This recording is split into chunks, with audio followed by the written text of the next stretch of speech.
Salut, aujourd'hui on va voir l'importance de la taille de vos stands.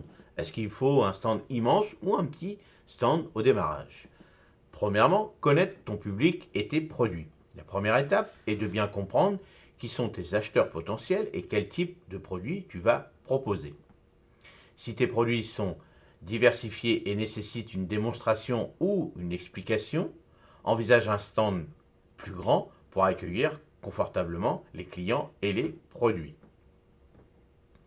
Alors bien sûr, ce genre de stand où il va falloir recevoir du public dedans, attention, toutes les mairies ne l'acceptent pas. Donc voir un petit peu quand vous avez fait vos démarches, si vous êtes déjà installé et puis que vous avez dit votre stand est comme ça, il n'y a pas de souci.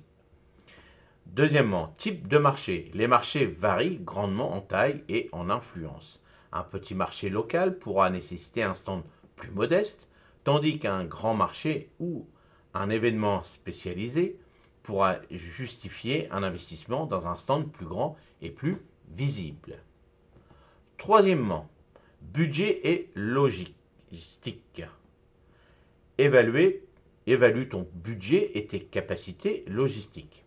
Un stand plus grand peut offrir plus de visibilité et d'espace pour les interactions, mais il est également plus coûteux en termes de location, de transport et de montage. Assure-toi que la taille de ton stand est gérable par rapport à tes ressources. Flexibilité et évolutivité. Pense à un stand modulable qui peut s'adapter à différents espaces et configurations. Cela te permettra d'ajuster la taille de ton stand en fonction des opportunités de marché sans devoir investir dans du nouveau matériel à chaque fois. Moi, c'est ce que je fais. J'ai une ou deux tables en plus. Et puis en fonction des saisons, je grandis mon stand. C'est comme ça que je fais. En début de saison, j'ai deux tables de moins. Et vraiment à la grosse bataille, j'ai agrandi un petit peu. C'est comme ça que j'évolue mon stand en fonction des saisons. Réglementation et restrictions. Renseigne-toi sur les règlements spécifiques du marché concernant la taille des stands. Certains marchés ont des restrictions strictes sur les dimensions et l'emplacement des stands. Bah oui, chaque mairie vous dit, bah non, nous, chez nous, c'est pas plus de 10 mètres. Voilà, tu ne pourras pas faire beaucoup plus. Donc, faire attention de ne pas acheter un étal de 50 mètres. Si jamais tu peux l'installer, ça ne sert à rien. Expérience client. L'expérience client est primordiale. Un stand trop petit peut être encombré et repousser les clients, tandis qu'un stand trop grand peut sembler vide et un peu accueillant, et peu accueillant.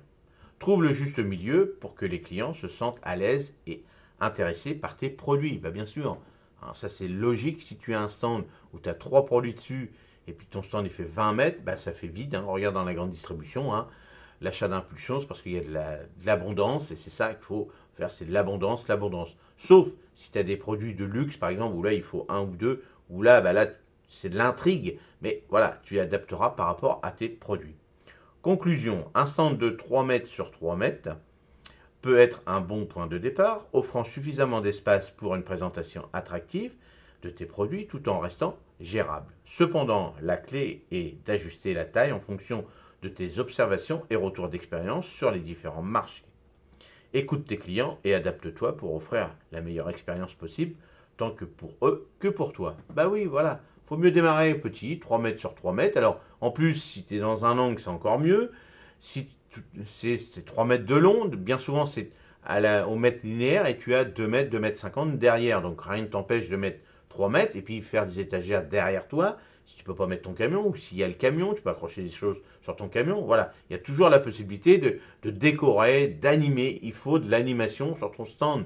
Si ton stand n'est pas animé, s'il n'est pas propre, il faut mettre la touche personnelle, c'est ton stand, il faut qu'il soit agréable. Pense toujours pourquoi ils viendront d'abord chez toi, tu viens d'arriver, et pourquoi ils vont chez les autres. Essaye de te renseigner, pourquoi, parce que c'est agréable, machin, il y a de la place, il y a de la bonne marchandise et tout, c'est ça le plus important. Donc c'est pas la peine d'avoir un truc de 150 mètres et puis ils te vendent que de la merdouille, et puis que ce soit dans tous les sens, surtout par exemple si tu vends des fringues.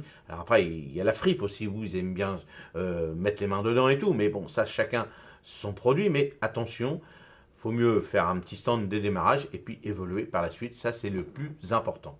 Allez, j'espère que ces petits conseils vous ont encore donné pas mal de petits réflexion. C'est ça le but du jeu de cette chaîne. Réfléchir et de ne pas partir dans tous les sens.